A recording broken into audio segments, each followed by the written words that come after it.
আলহামদুলিল্লাহি রাব্বিল আলামিন আসসালাতু ওয়াসসালামু আলা সাইয়্যিদিল মুরসালিন ওয়া আলা আলিহি ওয়া আসহাবিহি আজমাইন।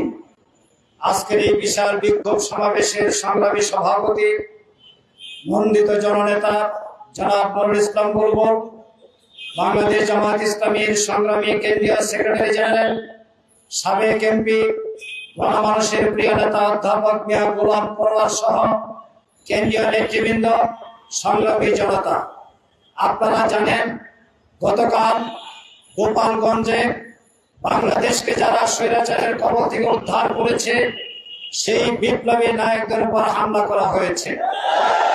আমরা মিডিয়ার মাধ্যমে জেনেছি তারা মাস্ট গোপালগঞ্জের আগে প্রশাসনকে অবহিত করেছিল, যথাযথ পদক্ষেপ নেওয়ার জন্য, শান্তি শৃঙ্খলা বজায় রাখার জন্য আহ্বান জানিয়েছিল। এরপরেও ওই মঞ্চে যখন হামলা করা হয় তখন আমরা দেখেছি মিডিয়ায় ওই জায়গায় আইন শৃঙ্খলা রক্ষাকারী কোনো বাহিনী ছিল না।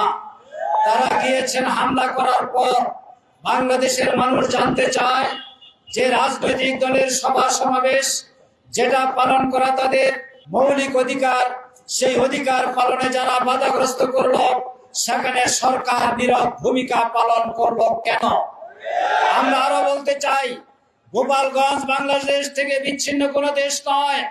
গোপালগঞ্জ বাংলাদেশের একটি অংশ।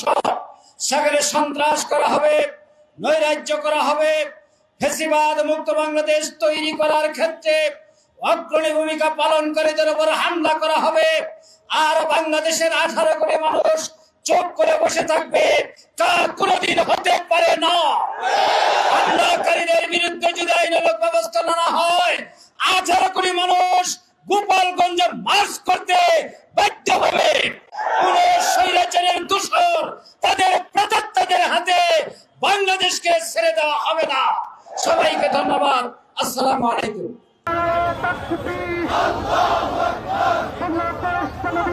জিন্দাবাদ।